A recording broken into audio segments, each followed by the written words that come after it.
Damos inicio entonces, queremos escuchar a María Inés Salamanca, representante de la Oficina de ONU Mujeres en Chile, así que María Inés, estamos listas para escucharte.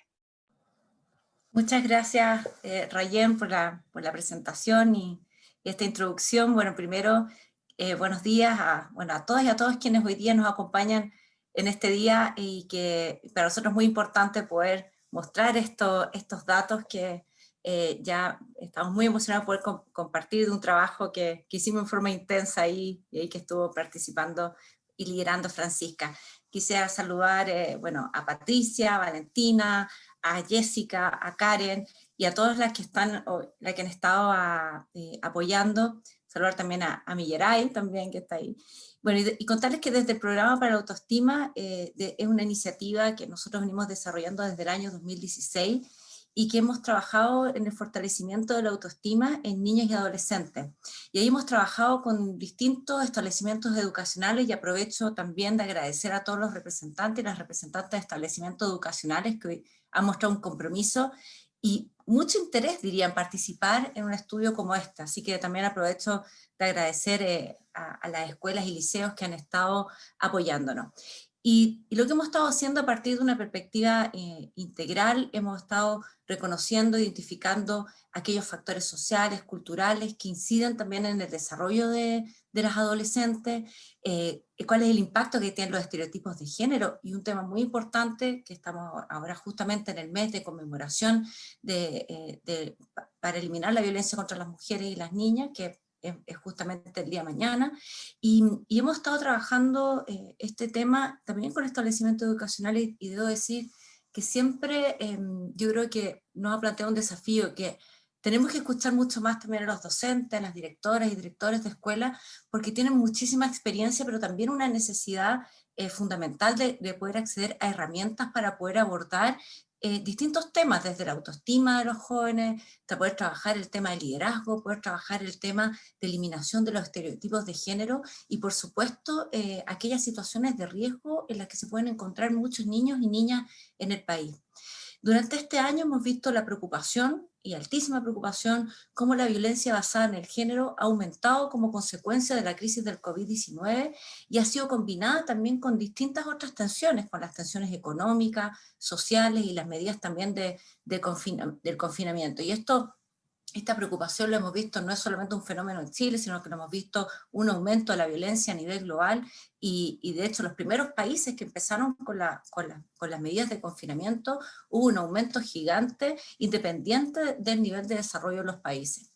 Y hoy día los países de América Latina hoy día cuentan con algún sistema de medición. Vemos que 1 de cada 3 mujeres ha vivido algún episodio de violencia a lo largo de su vida.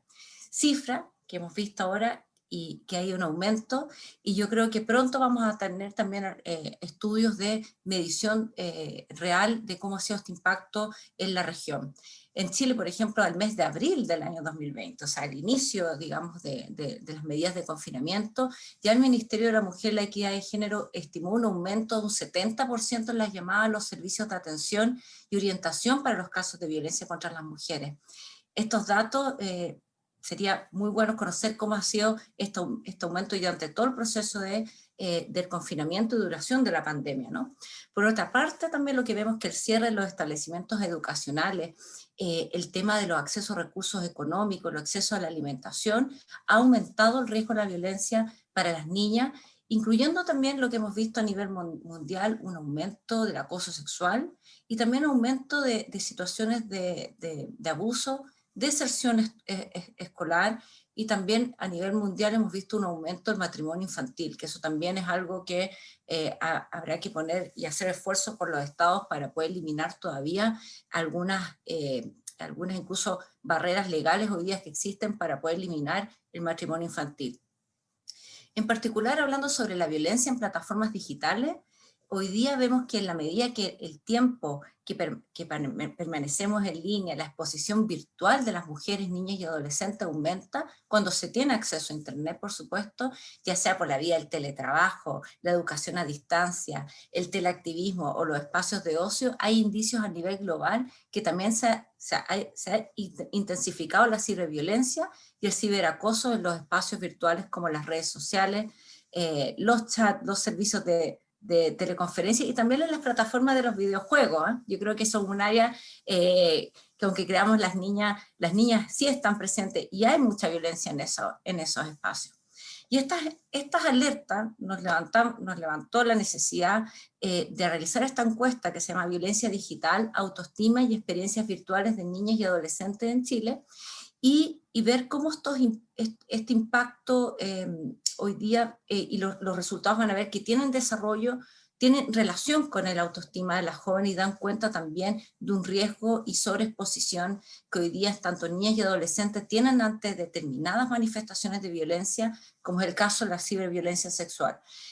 Por lo tanto, hoy día estamos muy complacidas, la verdad, de poder compartir estos datos. Como señalaba anteriormente, mañana es 25 de noviembre, Día Internacional contra la Violencia hacia las Mujeres y las Niñas, y también el comienzo, nosotros cada año desde Naciones Unidas se impulsa la campaña Únete, por eso tengo este fondo, y que es la iniciativa global del Secretario General de Naciones Unidas, lo cual es un llamado a los gobiernos, a la sociedad civil, a las organizaciones de mujeres, también al sector privado, a los medios de comunicación y a todas las agencias del sistema de Naciones Unidas para hacer frente a esta problemática.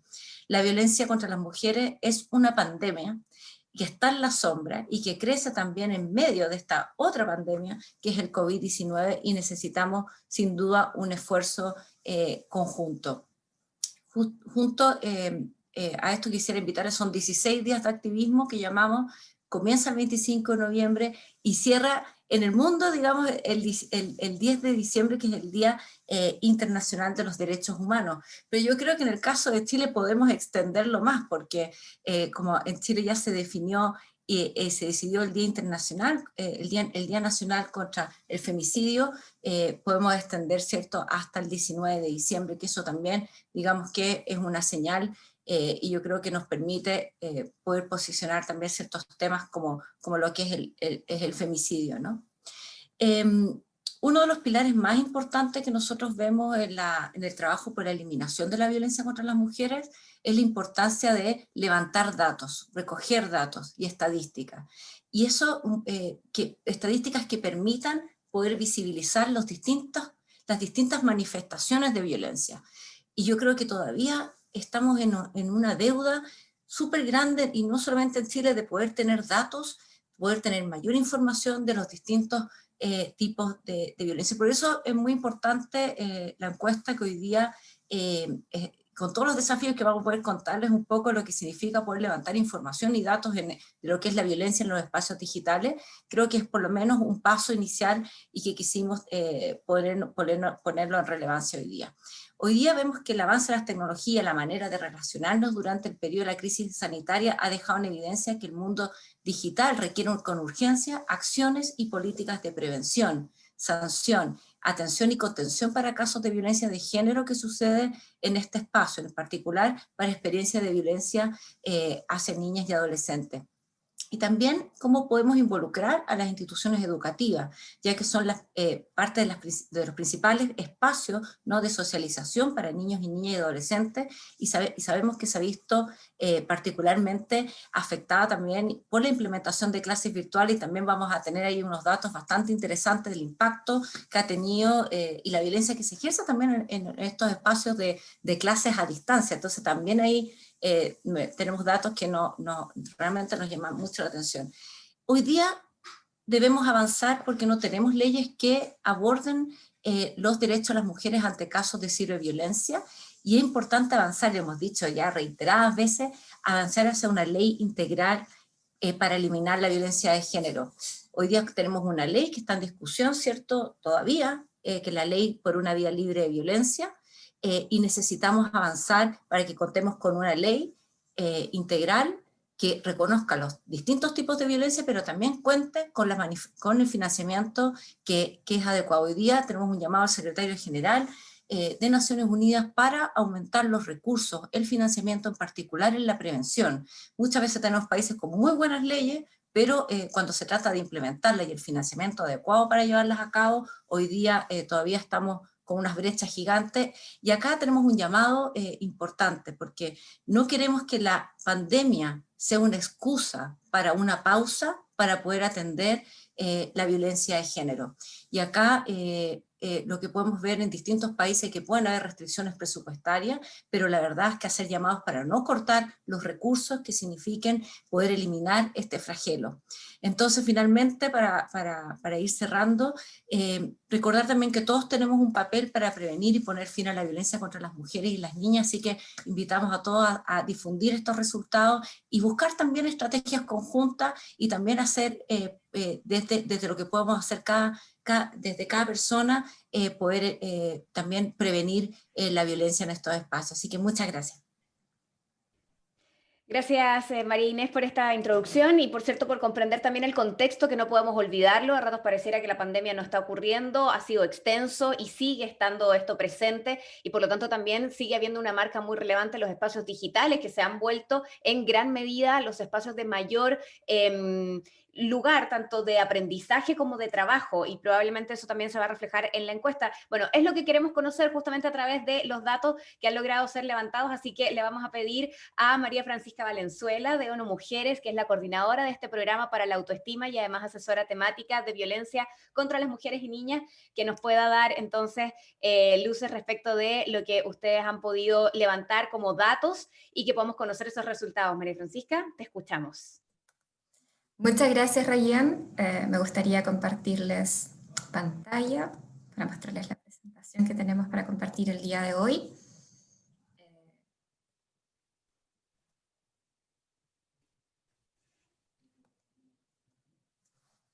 ¿Me confirman si se puede ver? Perfecto. Sí, se ve, súper. Muchas gracias.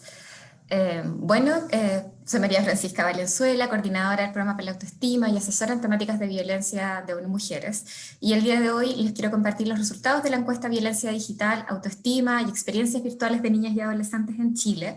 Este es un trabajo que realizamos con un equipo interdisciplinario a través con las consultorías de ONG Amarante y Fundación Datos Protegidos, así que por supuesto que también saludo al equipo con el cual estuvimos trabajando estos meses, a Karen Vergara, Jessica Matus, Camila Mella, Colomba Sánchez y Luciano Rejola.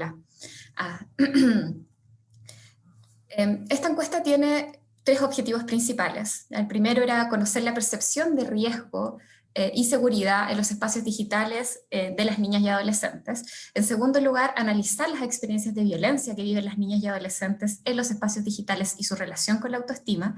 Y por último lugar, describir las experiencias digitales de niñas y adolescentes en contexto de COVID-19. Respecto a la implementación, esto sin duda fue gracias al compromiso y participación de establecimientos educacionales de las diferentes dependencias administrativas. Esto lo implementamos vía online, principalmente a través de las clases de Zoom entre el 21 de septiembre y el 30 de octubre de este año. Consideró estudiantes de 2 a 18 años de las ciudades de Antofagasta, Santiago, Concepción, con una muestra de 956 casos, y contó con la participación de un 59% de niñas y un 41% de niños y adolescentes. Tenemos una serie de capítulos para compartirles. El primer capítulo es sobre el uso de Internet. El primer tema tiene que ver con la conexión y supervisión. ¿A través de qué dispositivos se conectan? Los niños, niñas y adolescentes indicaron en su mayoría, 98%, que contaba con dispositivos propios, destacando el computador, el celular y el tablet, y 17% indicó que se conecta exclusivamente o además a través de dispositivos de otras personas. Ya. Por otra parte, tenemos que 4 de cada 10 niños, niñas de 12 a 14 años cuenta con algún tipo de supervisión para conectarse a Internet, por lo tanto no es la mayoría, cifra que evidentemente disminuye para los niños y niñas de 15 a 18 años. Por otra parte, ¿dónde tienen cuentas personales los niños y las niñas? 9 de cada 10 tiene en WhatsApp, en Instagram, en plataformas de mail, YouTube, luego 6 de cada 10 en Zoom, TikTok, Discord, y después las últimas que nos quedan ya son las plataformas de videojuegos, Facebook y plataformas de clases virtuales. A pesar de que son muchísimas, era muy interesante porque un 74% tiene además ya alguna cuenta en otras 10 redes sociales que consultamos, por lo tanto son muchísimas, ya sean Twitch, House Party, Tumblr, Snapchat, entre otras. Respecto a esto, quisimos hacer un zoom bien particular para los casos de niños y niñas de 12 años, ya que un gran porcentaje de ellos tiene cuentas personales en plataformas, cuya reglamentación autoriza únicamente a personas desde los 13 o 14 años, ¿ya? Y las indicaciones en algunas de ellas afirman además que en caso de tenerlas tienen que tener en su descripción que están bajo la supervisión de un adulto. Ya estas plataformas aquí pusimos las que más destacaban, siendo Instagram, YouTube, TikTok, Discord y en menor medida Facebook. También hicimos preguntas sobre los perfiles secundarios, que son quienes tienen una cuenta diferente a la personal. Aquí 5 de cada 10 niños y niñas y adolescentes manifestó sí tener alguna. Interesantes diferencias de género respecto a los motivos por los cuales los tienen. Los niños lideraban en, por ejemplo, jugar en línea, y después sigue compartir y crear memes, por ejemplo, mientras que las niñas en mayor proporción se encuentran presentes en ser anónimas, vender algún producto, o 2 de cada 10 niñas apoya algún tipo de causa. El capítulo 2 tiene que ver con la percepción de riesgo, privacidad y autocuidado de los niños, niñas y adolescentes. Y acá tenemos que solamente 3 de cada 10 niñas y 4 de cada 10 niños y adolescentes consideran que los sitios que visitan son seguros y que pueden compartir sus datos personales. Por lo tanto, hay una mayor sensación de inseguridad respecto a los sitios a los cuales se conectan. Por otra parte, y igualmente preocupante, es que 2 de cada 10 niños y niñas y adolescentes se han reunido con alguna persona que conocieron en Internet. Y específicamente para el tramo de 12 a 14 años, que son los más chiquititos, 1 de cada 10 indicó que se ha reunido con personas que conocieron a través de Internet. 1 de cada 10, bueno, en menor proporción habla con cualquier persona que le escriba en redes sociales, porcentajes similares para niños y para niñas, y muy interesante nos pareció que sobre el 50% de niños y niñas sienten que lo que pasa en Internet puede afectar su vida. Ahora bien, la otra categoría que vimos era el riesgo asociado a posibles situaciones de violencia. Aquí, bueno, la sorpresa es que son un poquito más de los niños, ya 1 de cada 5 niños sube lo que quiere Internet, sin preocuparse que el contenido pueda molestar o herir a alguien. Y por otra parte, otro aspecto que lo tuvimos que hacer un análisis más profundo, ya que cuando preguntamos por compartir fotografías íntimas de otras personas o enviar fotografías íntimas personales a personas que se conocieron solamente a través de Internet, para ambos casos los porcentajes fueron solo del 4%. ¿Ya? Por lo tanto, eso igual nos alerta sobre la dificultad de conocer este tipo de información, debido a factores como la deseabilidad social, respecto a realizar acciones de connotación sexual en Internet. ¿Ya? Así que esto lo dejamos aquí como una alerta sobre la dificultad de conocer este tipo de información y obviamente los cuidados que tenemos que tener al respecto. En el ítem de privacidad y seguridad, llama la atención como para acciones tales como he bloqueado personas o perfiles desconocidos que parecieron inseguros, he denunciado y he reportado contenido en redes sociales porque han parecido ofensivos, agresivos o inadecuados, y tener sus perfiles privados para que solo las personas que siguen puedan ver el contenido. En absolutamente todas las opciones son las niñas quienes toman mayores acciones relacionadas a privacidad y seguridad. Si bien también en un gran porcentaje son los niños, llama la atención la diferencia porcentual en la cual las niñas toman este tipo de cuidados.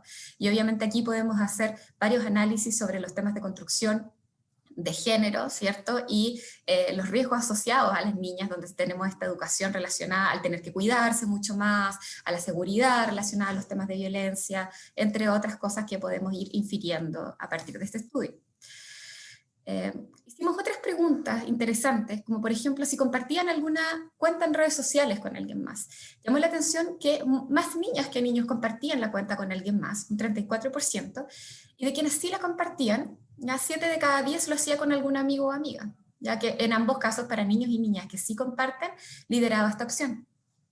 Cuando preguntamos si alguien les revisaba el contenido, supervisaba que suben a redes sociales, también eran un poquito más de niñas las que indicaron que sí. Sin embargo, en ambos casos podemos decir que 2 de cada 10 niños y niñas manifestaron que alguien les supervisaba el contenido, y que en esos casos el 80% era revisado por un miembro de su familia. Hicimos otras preguntas que ya aquí nos encendemos algunas alertas porque tienen que ver con información mucho más delicada. Por ejemplo, preguntamos si compartían con alguien la contraseña y si esa persona podía acceder a sus conversaciones y la información personal.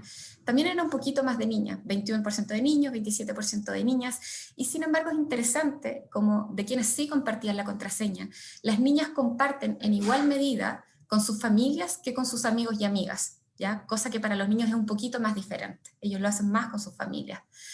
Y por otra parte, también muy preocupante, es que cuando preguntamos por el conocer el patrón de desbloqueo del celular, 7 de cada 10 niños manifestó que alguien conocía el patrón de su celular, ya 6 de cada 10 niños, y de quienes conocían, bueno, principalmente lideraban las familias, pero un importante porcentaje, 3 de cada 10 niños y niñas para ambos casos, son sus amigos quienes conocen esta información. El capítulo 3, vamos a hablar específicamente de violencia en Internet y su relación con la autoestima. En primer lugar, vamos a hacer una caracterización y descripción de las situaciones de violencia. Primero, si han vivido violencia digital en general. Aquí sí nos encontramos con diferencias de género y por tramo de edad que son sustantivas. 5 de cada 10 niñas de 2 a 14 años ha vivido alguna experiencia de violencia digital. 7 de cada 10 niñas de 15 a 18 años. Cifras que son igualmente preocupantes y altas para los niños, ¿ya? Sin embargo, llama la atención una vez más que son más las niñas que declararon haber vivido algún tipo de esta experiencia. Cuando preguntamos específicamente por el contexto COVID, que en este caso fue de marzo a octubre, que fue el periodo de implementación, interesante que no existían mayores diferencias porcentuales, si se dan cuenta son bien parecidos, son un poquito más de casos de niñas, sin embargo son bastante parecidos, ¿ya? Para el caso de niñas 4 de cada 10 y también bastante similar para los niños. Ahora bien, ¿dónde ocurren las situaciones de violencia? Las situaciones de violencia en su mayoría ocurren en la plataforma de Instagram, liderando absolutamente por sobre cualquiera de las otras opciones con un 43%. Por lo tanto, es posible inferir que Instagram es una de las plataformas más inseguras actualmente en temáticas de violencia en niños, niñas y adolescentes. Luego de Instagram sigue WhatsApp recién con un 11% y finalmente los foros con un 8%. Los tipos de violencia los dividimos por algunas categorías. ¿Ya? La primera de ellas es insultos y amenazas, y realizamos algunas preguntas a ver si les había sucedido o no. En la categoría de insultos y amenazas es la única categoría donde los niños lideraron las estadísticas. Y por ejemplo, cuando preguntamos ¿a alguien me ha insultado?, 9 de cada 10 niños declaró haber vivido esta experiencia y 7 de cada 10 niñas. Las mismas diferencias porcentuales están con las amenazas de agresiones físicas, donde un 30% de niños y 19% de niñas, y en menor medida y bastante similar para ambos es uno de cada 10 niños y niñas manifestó que han creado memes para burlarse de su forma de ser o apariencia, lo que también nos levanta algunas alertas relacionadas a bullying, por ejemplo. Esto respecto a los insultos y amenazas, ¿ya? Por lo tanto, sí existen brechas de género sobre las categorías, y las vamos a ver ahora mucho más profundas, porque cuando cambiamos a la categoría de violencia sexual, como se imaginarán, todo se da vuelta. Y aquí son las niñas y adolescentes quienes mayoritariamente viven esta experiencia de violencia, y las brechas son brutales. 4 de cada 10 niñas de 2 a 14 años declaró que alguien le ha enviado fotografías de genitales sin haberlas pedido. Y esta cifra es solamente del 3% para sus pares de la misma edad. Por otra parte, 5 de cada 10 niñas de 15 a 18 años manifestó que alguien les había enviado fotografías de genitales, y solo un 17% de varones de su misma edad. Por lo tanto, hay brechas de género y por edad bastante sustantivas en las temáticas de violencia sexual. Cuando preguntamos si alguien me ha escrito para hacerme peticiones de tipo sexual o pedirme fotografías íntimas sin yo querer hacerlo, aquí 3 de cada 10 niñas de 12 a 14 años manifestó que esto le había sucedido, y sin embargo solo un 1% de sus pares varones les había pasado en el mismo tramo de edad. Lo mismo para el tramo de 15 a 18, donde 5 de cada 10 niñas declaró que esto le había sucedido y solamente 1 de cada 5 varones. Cuando pasamos a la a la categoría de secuestro de cuentas y divulgación de datos, si bien los datos no son muy altos en comparación a las otras manifestaciones de violencia, sí podemos afirmar que 1 de cada 10 niños, niñas y adolescentes declaró que alguien le ha creado una cuenta falsa utilizando sus datos personales, o alguien le ha quitado el ingreso a sus cuentas personales. Para la categoría de ciberacoso, nuevamente nos encontramos con algunas diferencias de género sustantivas, particularmente para este enunciado que preguntábamos, que si alguien les ha escrito insistentemente a pesar de que ellos no responden sus mensajes. 5 de cada 10 niñas de 12 a 14 años dijo que le había pasado esta situación, 1 de cada 5 niños de su misma edad, y por otra parte 6 de cada 10 niñas de 15 a 18 y 4 de cada 10 niños. Por lo tanto, hay diferencias, incrementa con la edad, y también es una experiencia de violencia que viven mucho más las niñas respecto de los niños. Cuando preguntamos por un grupo de personas que haya acosado, aquí no existen mayores diferencias, ¿ya? Por lo tanto, aquí una vez más podemos decir que 1 de cada 10 niños y niñas manifestó que un grupo de personas le había acosado alguna vez. Como conclusión respecto a las situaciones de violencia, antes de pasar a este punto, es importante recordar que si bien niños y niñas han vivido en alarmantes proporciones situaciones de violencia en Internet, son más las niñas quienes indicaron vivirla y que existen diferencias sustantivas respecto al tipo de violencia que viven. Como vimos, los niños, por ejemplo, lideran en categorías de insultos y amenazas, que muchas veces también están relacionadas a las plataformas de videojuegos y el tipo de trato y relación que se han incluso normalizado en estas plataformas. Y por otra parte, las niñas lideran en las experiencias de violencia sexual. Por lo tanto, lo digo como antecedente porque esto también nos permite tener mayores luces a estos datos que vamos a ver ahora. Cuando vemos qué hicieron luego de vivir una situación de violencia, existen diferencias sustantivas de género, que es bien interesante. Por ejemplo, las niñas lo que más hicieron fue apoyarse en sus amigos, cambiar configuración de cuentas, hablar con algún adulto de confianza, y es donde ellas tienden a socializar mucho más, a buscar, ¿cierto?, cómo contar estos problemas o tomar algunas medidas respecto que en comparación a los niños, perdón, que lideran en responder o agredir de vuelta, por ejemplo, a quienes les atacaron con un 31%. También en cambiar la configuración de cuentas públicas a privadas y también interesante, pero en menor medida, en apoyarse en sus amigos. ¿Ya? Por lo tanto, creemos que estas diferencias también tienen relación con el tipo de violencia al cual están expuestos actualmente en Internet. Alarmante es que 28% de niños y 26% de niñas y adolescentes decidieron no hacer nada ante una situación, y también ponemos el dato de lo bajito que fue, 7% y 1% para varones, de buscar apoyo en profesores o equipo técnico de establecimientos educacionales, ya que sabemos son espacios de socialización importantes y instituciones que también muchas veces cuentan con medidas tan interesadas en tomar acciones, ya que fueron de las opciones menos indicadas. Por lo tanto, también es una alerta y una información importante que tenemos que considerar. Ahora, cuando queremos saber qué sintieron los niños y las niñas, también existen diferencias por género y que también las podemos atribuir al tipo de vivencia de violencia que tienen mayor probabilidad de vivir en Internet. Por ejemplo, en las niñas lideraba el asco, la rabia, la tristeza.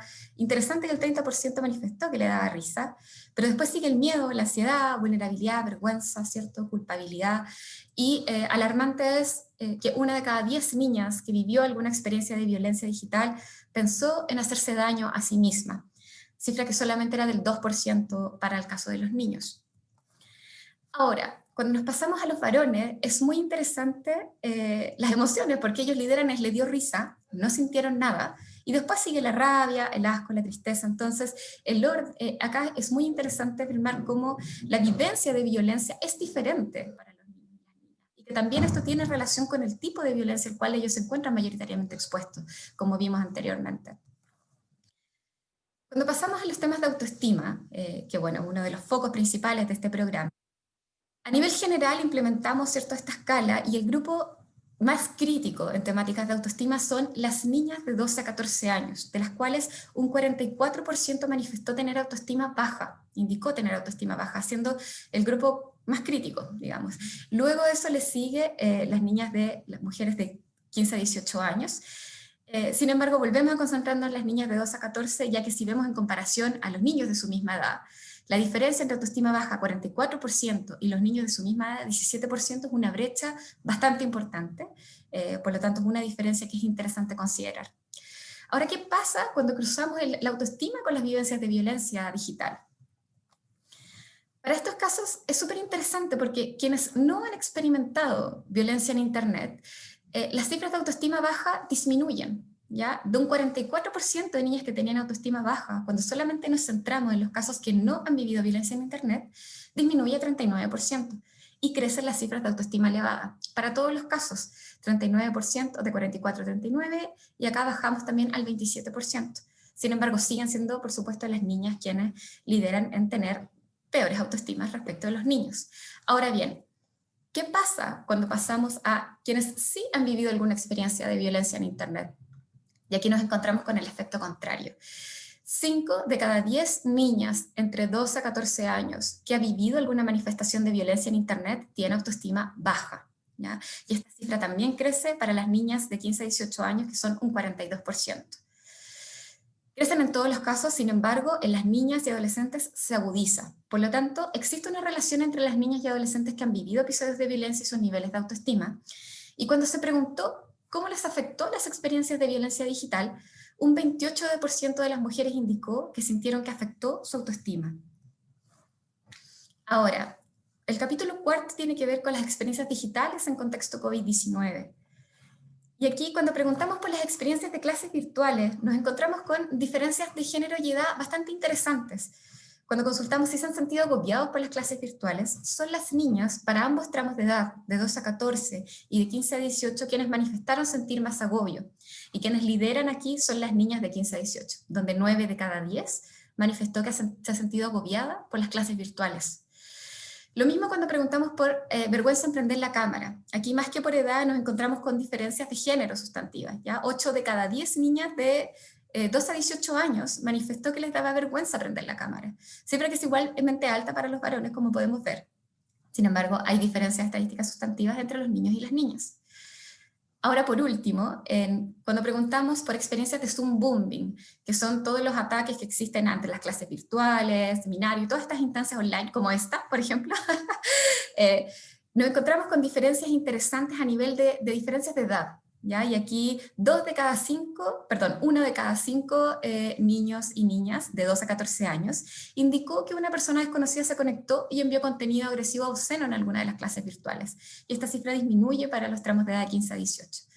Finalmente, y que es importante destacar, sobre todo en este periodo, ya donde absolutamente todo lo estamos viviendo de una manera tan digital, es que 9 de cada 10 niños, niñas y adolescentes afirma que es común que las clases online tengan las cámaras apagadas.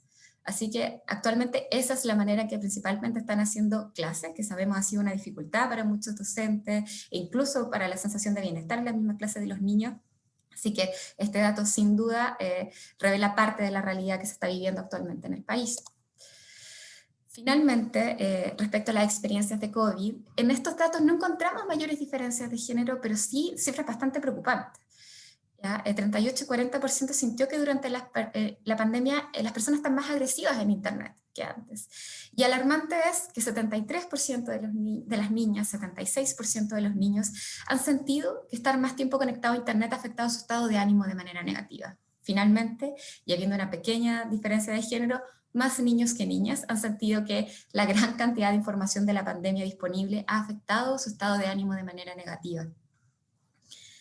Finalmente, luego de esta presentación de resultados, desde ONU Mujeres nos gustaría realizar algunas recomendaciones respecto a las temáticas de violencia digital con perspectiva de género. En primer lugar, recomendamos impulsar y garantizar una educación para adultos, niños, niñas y adolescentes con perspectiva de género respecto del uso de Internet, la privacidad y seguridad de las plataformas digitales. En segundo lugar, promover y llevar a cabo acciones en materia de prevención de violencia contra las mujeres y las niñas en espacios digitales, enfatizando el trabajo con perspectiva de género en ciberviolencia sexual, que como ya vimos es uno de los puntos donde más se agudiza en los casos de niñas y adolescentes. En tercer lugar, desarrollar marcos normativos y políticas públicas que resguarden los derechos de niñas y adolescentes a una vida libre de violencia digital. En cuarto lugar, fortalecer las políticas y normativas de las diversas plataformas digitales y redes sociales para prevención y recepción de casos de violencia basada en el género, generando líneas de acción con enfoque de derechos de niñas y adolescentes. Y finalmente, impulsar buenas prácticas y actualizar protocolos de acción con perspectiva de género en instituciones educativas en prevención, atención y contención ante casos de violencia digital. Eso ha sido. Muchas gracias. Gracias, María Francisca, por esta presentación y por permitirnos revisar todos los datos que han logrado recabar. Yo creo que hay cifras que nos dan para muchos análisis y, bueno, vamos a abrir la conversación con quienes nos acompañan esta mañana en el panel. Me gustaría partir preguntándole a Millaray Gómez, que se quedó junto a nosotros, o Valentina, no sé quién, Valentina me parece que está aquí junto a nosotros, Valentina Muñoz. Desde la perspectiva y el trabajo que han realizado en Amuji, ¿cuál consideran que es el impacto que tiene en la vida de las niñas y de las jóvenes esta violencia en los espacios digitales que estamos revisando? Comenzar por ahí y nos vamos luego con preguntas para cada una de nuestras panelistas para ir conociendo sus opiniones. Por cierto, más allá de mi pregunta específica, la idea es tener sus perspectivas de lo que acaba de contarnos María Francisca. Te escuchamos, Valentina. Muchas gracias, Ryan. Bueno, yo creo que partir abriendo que desde la postura Amuji somos niñas, somos adolescentes, entonces lo que visualizamos es también lo que vivimos.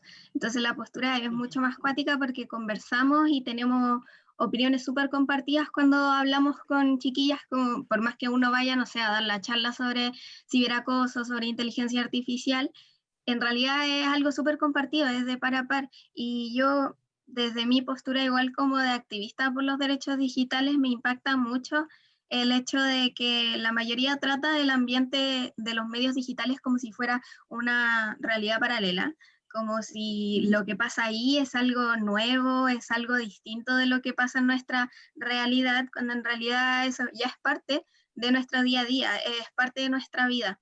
Y siento que lo único que de hecho los datos estadísticos nos muestran es el cómo estamos replicando los errores de este mundo físico en los medios digitales, porque al final seguimos replicando el racismo, la falta de inclusión con personas en situación de discapacidad, el machismo, el adultocentrismo, y es realmente lo mismo que vemos acá.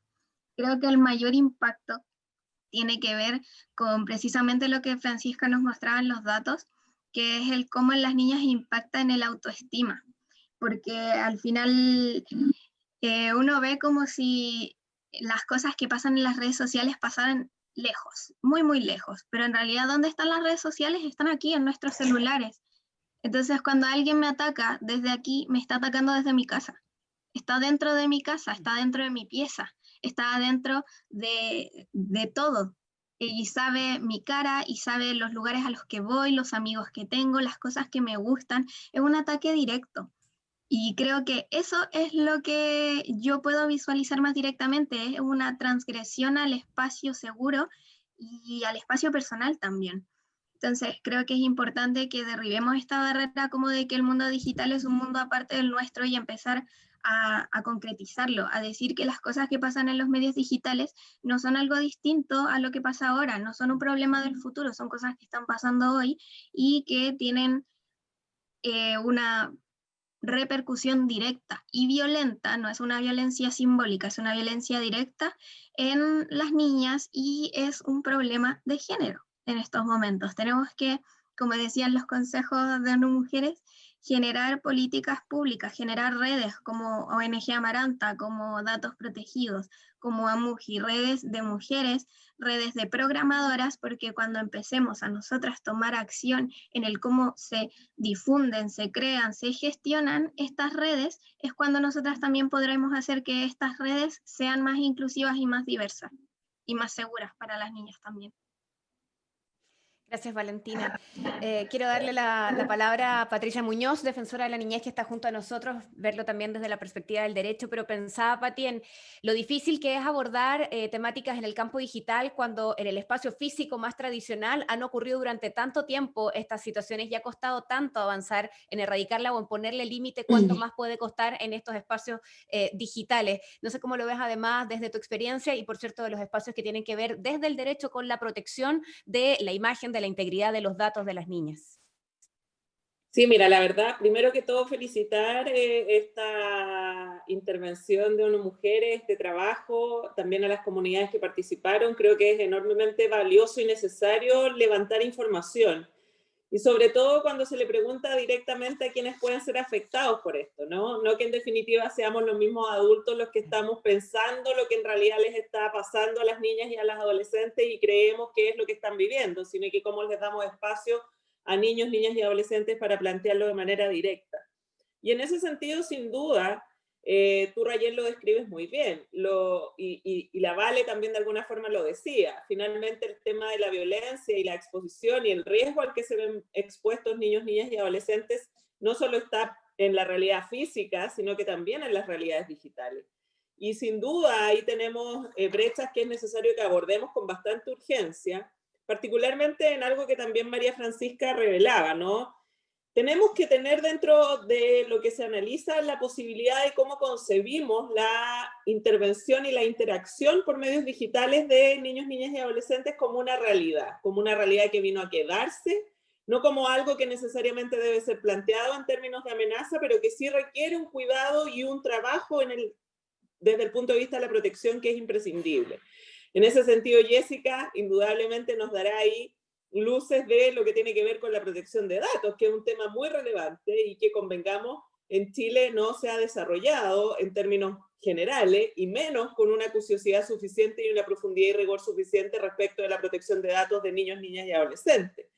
Creo que la María Francisca, al relevar los análisis del estudio, también revela cómo, por ejemplo, hay muchos niños menores de 12 años que tienen cuenta en circunstancias que las cuentas exigen que tengan mayor de 13 años. Entonces, ¿cuál es el control también de las empresas? ¿Cuál es la responsabilidad que adquieren al estar permitiendo que niños con menor edad puedan estar accediendo? Y en ese sentido, mira, la verdad es que yo creo, Rayen, que una ley de garantía, que es lo que nosotros estamos tratando de que surja con mucha prontitud, es una gran oportunidad para que también se integre el tema de lo digital en la concepción de cómo prevenir espacios de violencia, ¿no? Y cómo esa prevención de los espacios de violencia también debe atender de manera muy clara a una perspectiva de género, porque efectivamente queda de manifiesto con los resultados que se exponen acá por María Francisca, que niños y niñas no se ven afectados de la misma forma.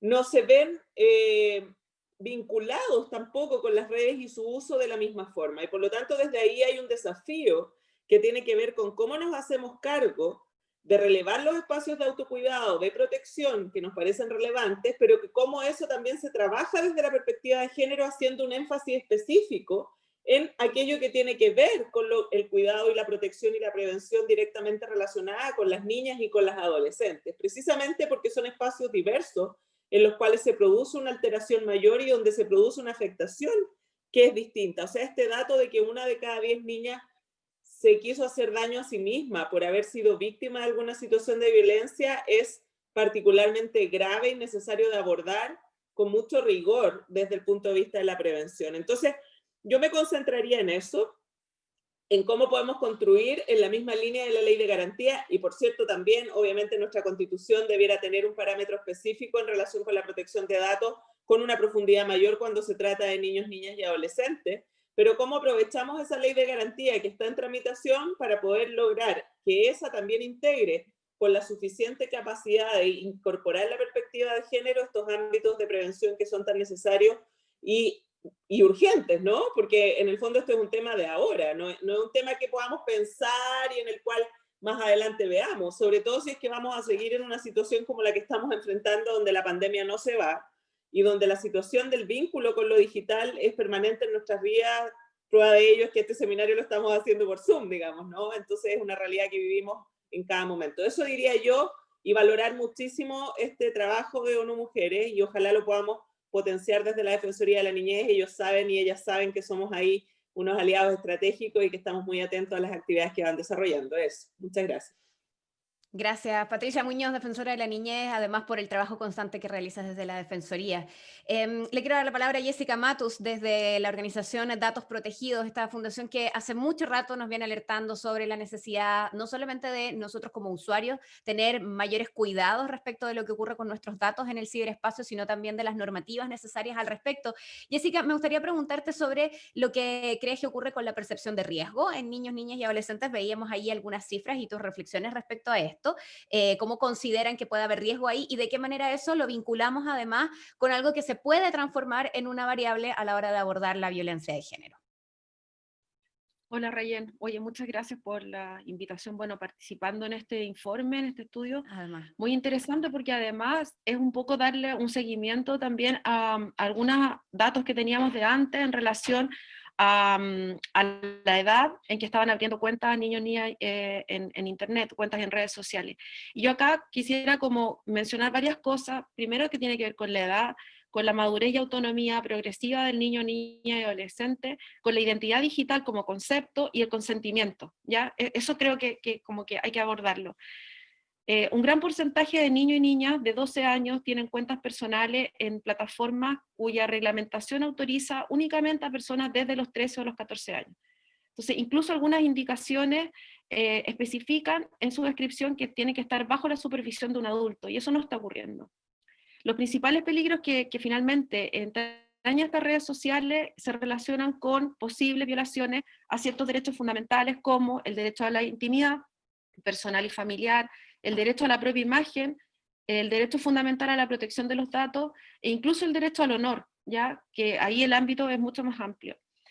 Entonces, volvemos a este tema de la percepción de lo que es la privacidad. Yo creo que uno de los problemas más importantes es qué entienden, o incluso qué entienden los adultos por privacidad, como la privacidad, este espacio de intimidad o de protección propia que puedes tener sobre tu propio cuerpo, sobre tus objetos, sobre los lugares íntimos. Entonces, por ahí creo que hay un tema importante.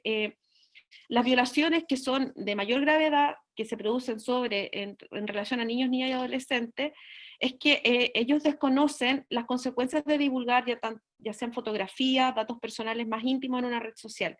Entonces acá la pregunta es, ¿poseen la madurez suficiente que requiere comprender las consecuencias que tienen ciertas acciones que van a realizar en las plataformas de redes sociales y en general en Internet? Entonces, acá pasa que en las plataformas de redes sociales el consentimiento lo otorgan sin saberlo muchas veces en el momento en que se aceptan las políticas de privacidad. Entonces ahí es importante la madurez de ese niño, niña y adolescente, en el sentido más amplio del debate, porque el acceso puede acarrear consecuencias que muchas veces ellos no van a prever. Entonces, hace un tiempo se debate mucho acerca de esa autonomía del derecho a la propia imagen respecto a la intimidad personal. Hay una parte de la doctrina que dice que la imagen en privado es inequívocamente parte del derecho a la intimidad, pero la propia imagen en público parece que no va a ser parte del derecho a la intimidad. Y en el caso de la actuación de los niños, niñas, adolescentes en redes sociales, ocurre pasa este concepto, cómo se aproximan ellos a este concepto de identidad digital. O sea, ya no estamos hablando de un simple dato, de tu nombre o tu fotografía, sino este conjunto de rasgos que caracterizan a una persona frente al resto, lo distinguen, y que además toda esa información se encuentra digitalizada y a disposición de los demás. Y eso hace posible cada vez más que se sepa mucha más información de nosotros y que está disponible hacia el resto, hacia terceros. Entonces, ese concepto de identidad digital aplicado a niños, niñas y adolescentes tiene que ser un bien jurídico protegido en su interacción en las redes sociales. Y esa identidad digital finalmente se transforma o se configura como una potestad que tienen personas que no tienen la mayoría de edad, donde difunden fotografías, videos a través de comentarios, pero incluso fotografías que pueden ser de terceros, o sea, no propias. Entonces, aquí hay una reflexión. Se ha dicho mucho que probablemente hay una concepción distinta tanto de la propia vida íntima como de la propia figura.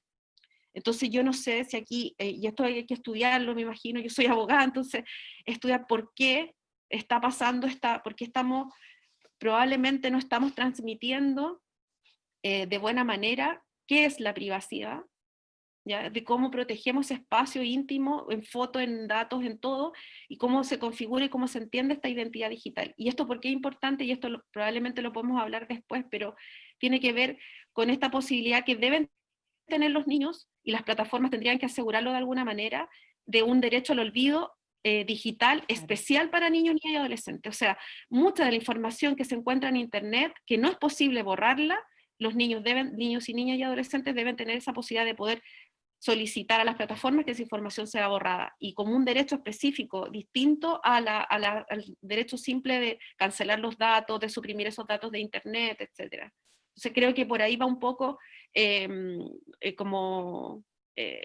los datos que vemos, porque realmente son datos, yo creo que no teníamos datos así en Chile, ¿ya? Yo creo que ojalá esto pudiera replicarse en América Latina para ver si existe, porque probablemente lo vamos a encontrar, va a haber coincidencia en muchos de estos datos, y lo peor de todo en el fondo es el efecto más perjudicial que trae todo esto en Internet, que tiene que ver con la violencia en Internet, y que no está dada solamente por el ciberbullying o un ciberacoso, sino que está dada además por cosas muy graves como la difusión de imágenes íntimas sin consentimiento, por ejemplo, de niños, niñas, y además, por ejemplo, también esta posibilidad de que ocurran cosas que son ya desde el punto de vista penal, como el grooming, este acceso en el fondo de adultos a niños, niñas y adolescentes, donde se solicita algún tipo de fotografía o video de carácter íntimo. Entonces,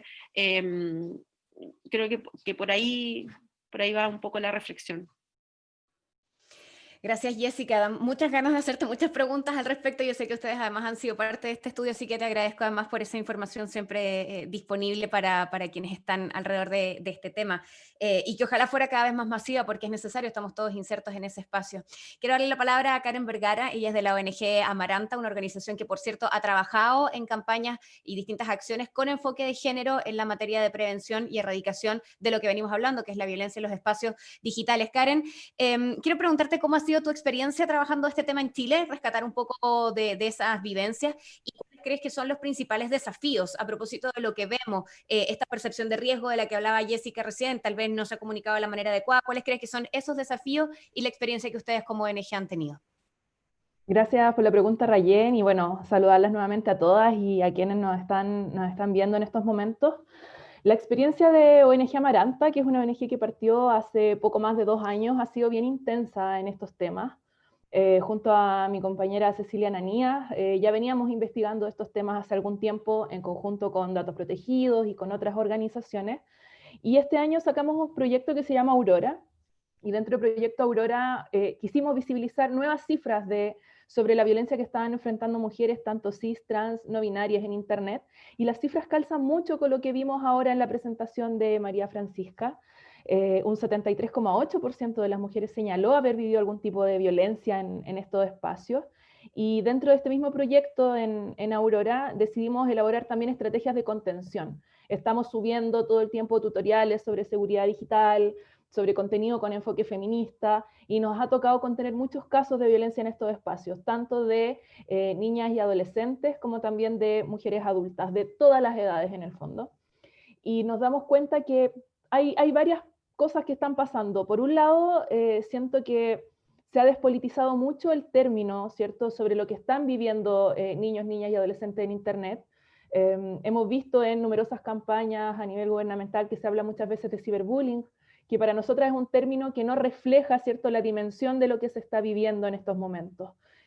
Porque estamos viendo, las cifras van mucho más ligadas a violencia de tipo sexual digital, envío de penes sin consentimiento, secuestro de cuentas, intentos, ¿cierto?, de accesos no autorizados, violencia también que apunta sobre el cuerpo, la sexualidad y la integridad de mujeres y niñas. Y vemos que se ven replicados ciertos patrones, ¿cierto?, muy, muy tradicionales, lamentablemente, de una cultura machista que tiene que ver con esta visión, ¿cierto?, del cuerpo de las mujeres y niñas como un territorio de conquista y una voz a anular. Creo que gran parte de lo que hemos visto en los casos que nos llegan tiene que ver con eso, ¿cierto? Como que finalmente lo que se busca es que niñas y adolescentes, y por otro lado mujeres, no habiten estos espacios. Y finalmente esto es como un brazo extendido de otras violencias, como por ejemplo la psicológica, en ese sentido de te aíslo de tu entorno, y en este caso Internet es parte de nuestro entorno, y sobre todo en este periodo de pandemia, donde muchas personas y también muchos niños se vieron arrastrados a tener que usarlo permanentemente, por múltiples razones, tanto de estudio, de trabajo y otros, y eso hace finalmente que también la violencia digital busque precisamente anular una voz. Nosotras estamos trabajando harto con estos temas. Somos un equipo pequeñito, somos 5 compañeras: Cecilia Ananías, Consuelo Herrera, Ana Carrillo, Valentina Luza y yo, pero estamos tratando de entregar contención y hemos hecho un tejido comunitario que para nosotras es fundamental para abordar estos casos. Entonces estamos en contacto con compañeras como Luchadoras en México, como Hiperderecho en Perú, traspasando también experiencias sobre nuevos tipos de violencia que empiezan a aparecer, nuevas plataformas. Y en ese sentido hemos visto que durante este año ha aumentado muchísimo los casos de violencia en estos espacios, y que van por un lado porque tanto mujeres, niñas, han sido arrastradas al uso de las tecnologías también sin un acompañamiento. Siento que ahí se repite mucho esto de finalmente que nos hacen parecer de que Internet no fuera nuestro espacio como personal, sino como un espacio más masculinizado, y a veces terminamos delegando nuestra tecnología a terceros, que nos parece tan fundamental entregar herramientas para que nosotras podamos elaborar nuestras propias buenas prácticas digitales. Y cómo también pensar en cómo enfrentar estos casos de manera comunitaria, de que niñas, por ejemplo, puedan contar esto en sus entornos cercanos, que reciban contención, que no las enjuicien, y eso ha sido un trabajo de largo aliento. Para no extenderme más, bueno, Les voy a compartir acá en el chat grupal también algunas de las herramientas que hemos preparado, algunos links con la información que tenemos.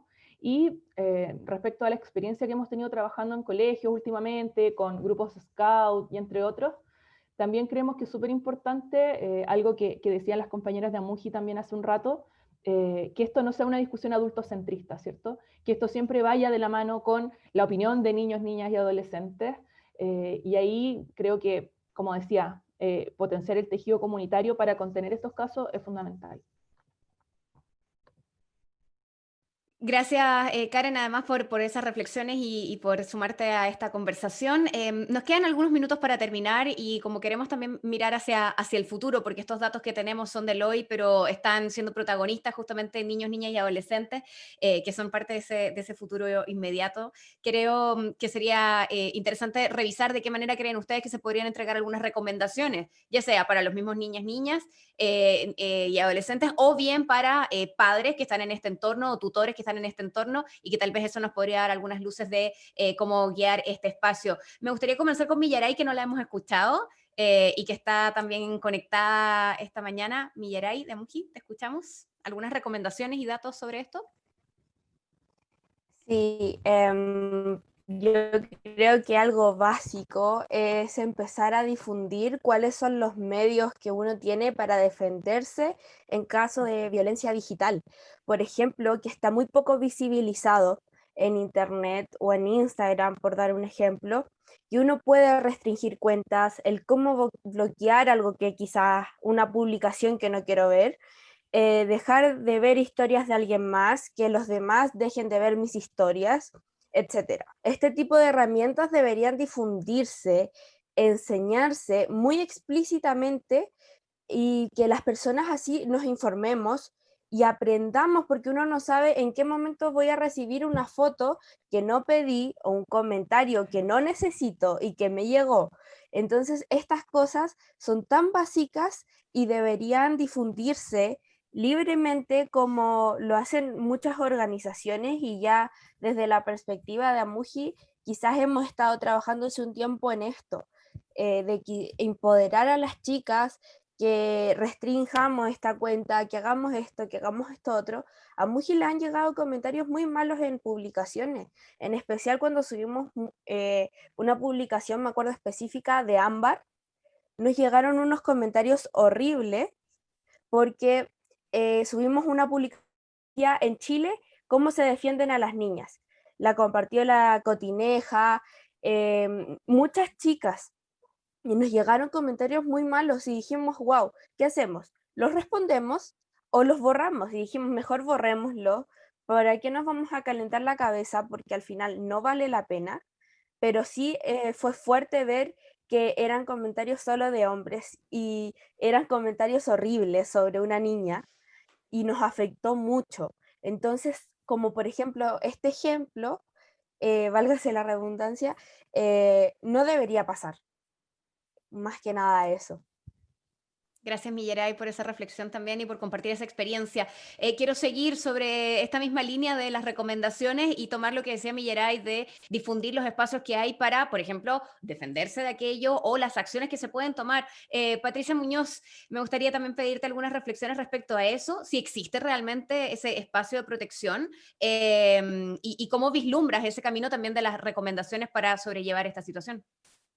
Sí, mira, de alguna manera ya lo hemos planteado en lo que hemos ido conversando, ¿no es cierto? Pero hay un tema de autocuidado, pero también hay una responsabilidad ineludible de quienes somos adultos y podemos guiar precisamente en el uso de estas redes, ¿no? Yo siempre uso el ejemplo de Halpern, que lo encuentro súper decidor. En el fondo, si tú tienes un niño de 3 años, no vas a salir a la calle y lo vas a dejar que cruce solo las calles, ¿no? Bueno, tampoco tiene mucho sentido que lo dejes ingresar al mundo digital sin ningún resguardo y sin ningún cuidado, en el fondo, ¿no? Porque hay riesgos en el mundo digital y esa es una realidad.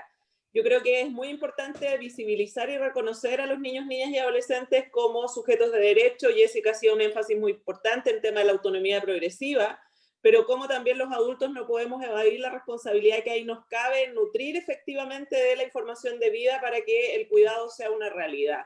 Y ese es un compromiso que podemos ir co-construyendo entre todos. En esta círculo virtuoso entre lo intergeneracional, donde en definitiva todos tenemos un vínculo distinto, pero todos comprometidos con un mismo fin, y particularmente puesto en el énfasis de efectivamente potenciar aquellos espacios de prevención, Rayen. Yo creo que ahí es donde tenemos que concentrar los esfuerzos, porque cuando Millaraya habla de comentarios malos y de cosas que pueden tener un impacto en las vidas de los niños, con consecuencias muchas veces nocivas y en algunos casos desafortunadamente irreparables, ya el daño está hecho. Entonces, centrémonos en la prevención. Creo que el desafío pasa por ahí, y creo que el trabajo que se puede hacer desde ONU Mujeres, con la Fundación de Datos Protegidos, que hace un trabajo muy importante, y con instituciones como la nuestra, en términos de la autonomía en el ámbito de la protección de los derechos humanos y la sociedad civil, puede redundar en la promoción y la difusión de los derechos de niños, niñas y adolescentes, y en que prevengamos espacios de violencia,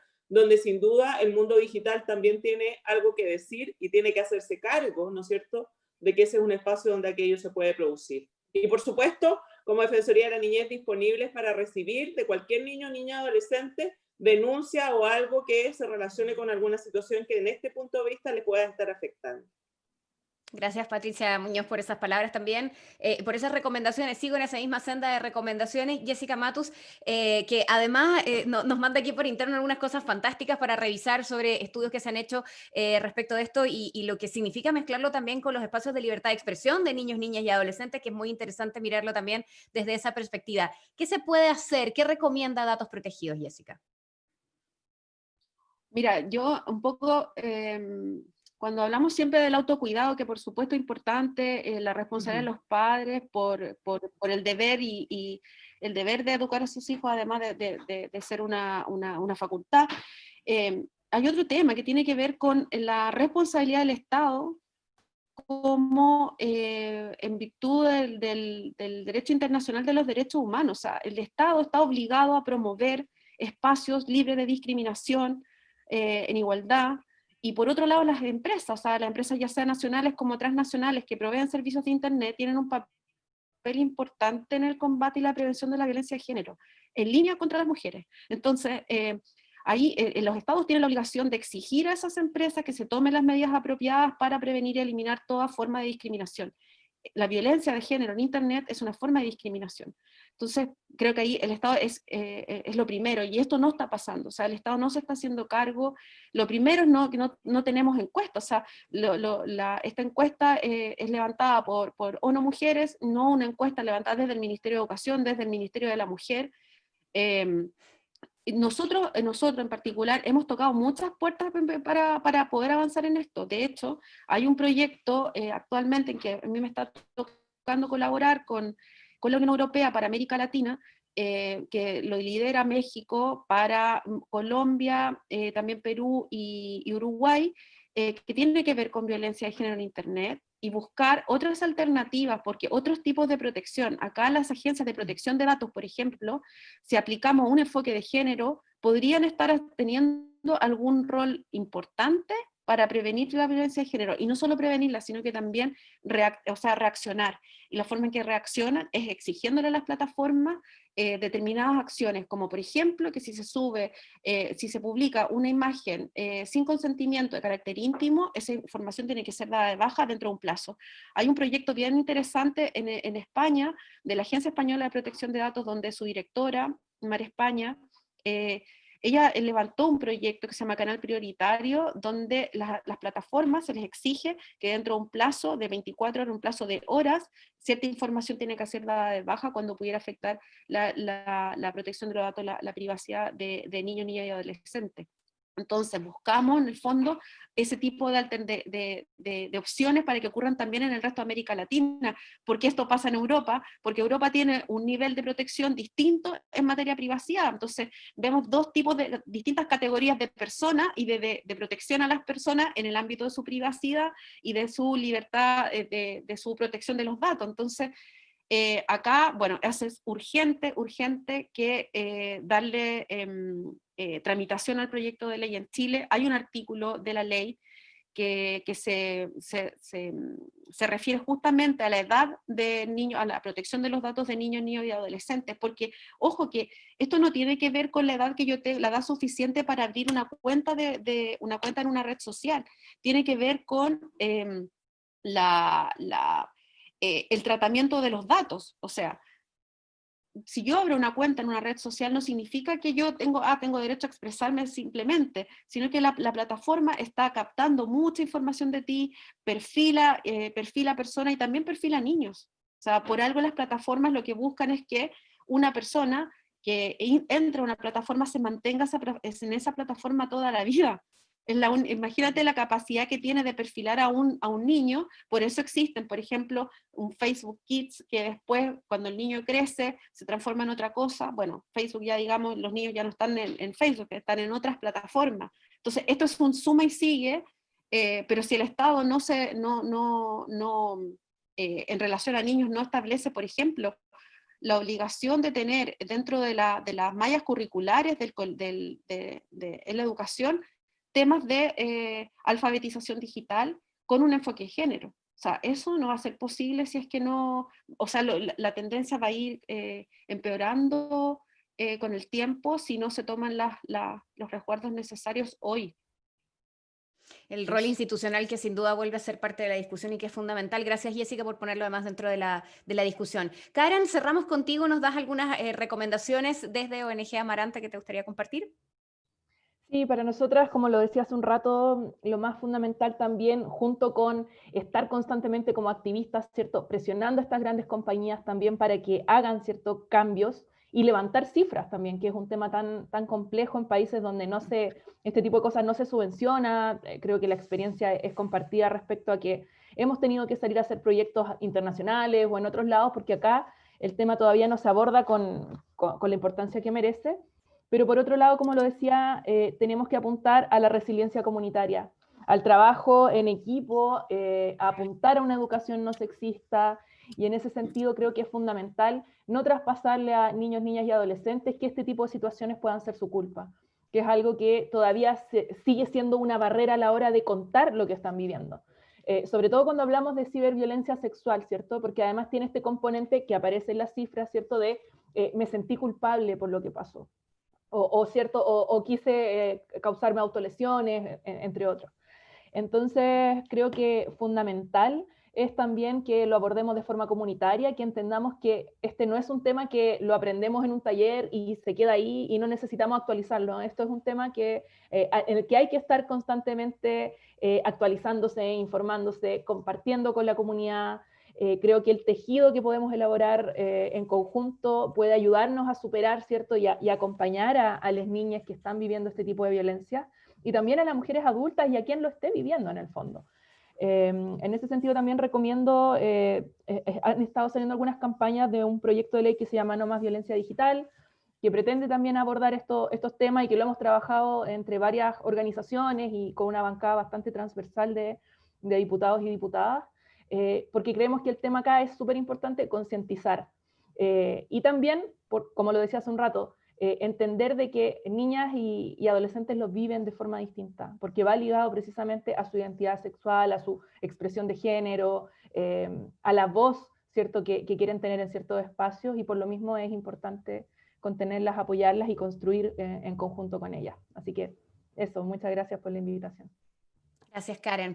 Vamos a agradecer a todas nuestras panelistas, a Karen Vergara, que nos acompañaba, a Jessica Matus, a Patricia Muñoz, a Millaray Gómez, a Valentina, que también era parte de la misma organización y estuvo con nosotros al principio, y cerrar esto pidiéndole unas breves palabras a María Inés Salamanca, agradeciendo, por cierto, el levantamiento de datos que han hecho, porque es sumamente relevante el trabajo de María Francisca Valenzuela allí en el programa para la autoestima, y agradecerles a ustedes desde mi lado la invitación y la posibilidad de ser parte de esto. Son espacios de los que hablamos habitualmente en cosas más internas, cuesta llevarlos a los medios de comunicación, y desde ese lado también tenemos una tremenda responsabilidad, así que muchas gracias por el trabajo. María Inés.